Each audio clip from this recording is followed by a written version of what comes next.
साथियों नमस्कार। आज मैं सहारा इंडिया की कार्यप्रणाली एवं सरकार की कार्यप्रणाली से अवगत कराना चाहता हूं कि जहां पूरे देश में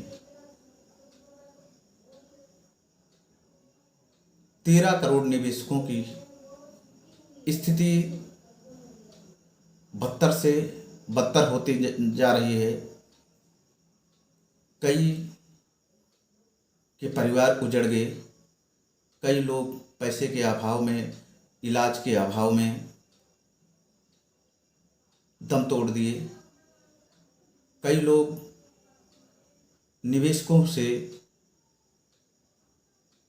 तंग आकर के निवेशकों का भुगतान ना होने के कारण उन लोगों को अपना घर बार त्यागना पड़ा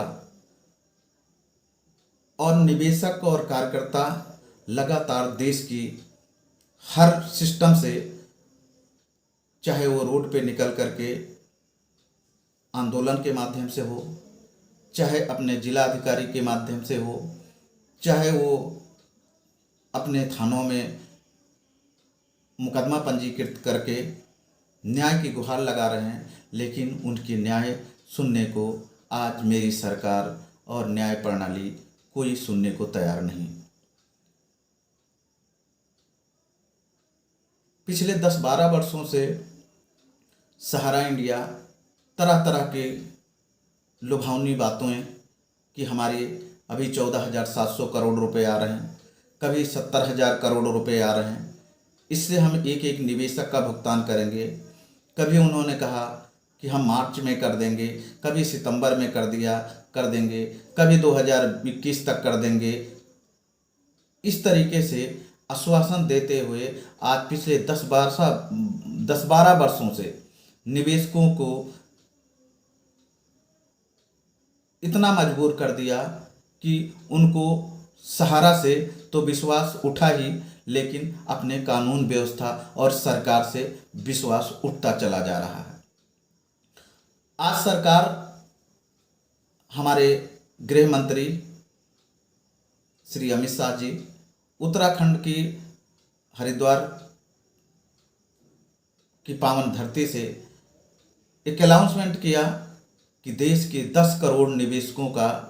ब्याज सहित भुगतान कराएंगे।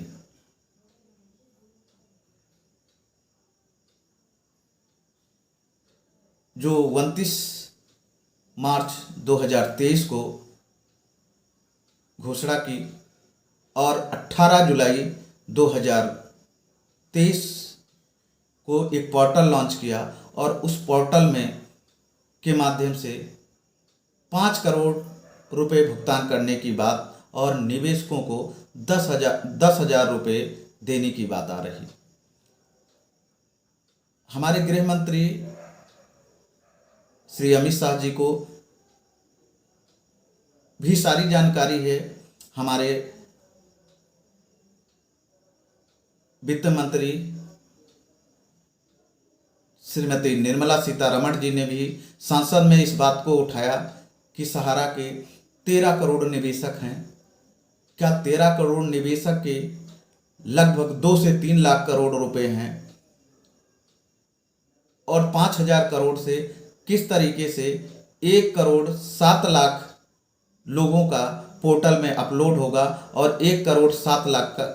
लोगों को 10,000 भी भुगतान होगा। किस मैथमेटिक्स से बोले, ये आज तक कोई भी मैथमेटिक्स का टीचर भी नहीं समझ पा रहा है कि क्या हमारे गृह मंत्री जी का कैलकुलेशन था। क्या 10,000 रुपये से किसी के बुढ़ापे का सहारा बन सकता है, किसी का सम्मान वापस कर सकता है, किसी की शादी हो आएगी, या किसी ने अपने थोड़ी जमा पूंजी इकट्ठा करके अपने सपनों का घर बनाने की सोचा था, क्या उसका सपनों का घर बन पाएगा। आज केंद्र सरकार की बात करें तो केंद्र सरकार ने ही 2019 में अनियमित जमा योजना पाबंदी कानून 2019, जिसको हम लोग शॉर्ट में बट्स एक्ट कहते हैं, उस कानून को सरकार ने ही बनाया और हमारे सांसद ने सर्वसम्मति से उस कानून को पास किया, लेकिन देश में कहीं भी उसकी अनुपालना नहीं हो पा रही। आज उस कानून को बना के कहीं सरकार खुद भी फंसते नजर आ रही कि इस कानून को तो बना दिया लेकिन उसकी अनुपालना नहीं करा पा रहे हैं। और उस कानून के तहत आज सरकार चाहे तो हर सहारा समूह के साथ साथ देश की विभिन्न कंपनियों में निवेशकों का जो पैसा बकाया हुआ है, फंसा हुआ है, उनकी एक एक संपत्ति को बेच करके कहीं भुगतान 2 से 3 गुना तक हो सकता है। लेकिन सरकार आज की डेट में उन गरीब लोगों का साथ देने के बजाय उन पूंजीपतियां, उन बेईमान ठग कंपनियों का साथ दे रही है, जो कहीं ना कहीं ये एक देश के गरीब नागरिकों में, एक देश सरकार के प्रति और कानून व्यवस्था के प्रति एक रोष पैदा होता जा रहा है। अभी इसी को लेकर के 31 जुलाई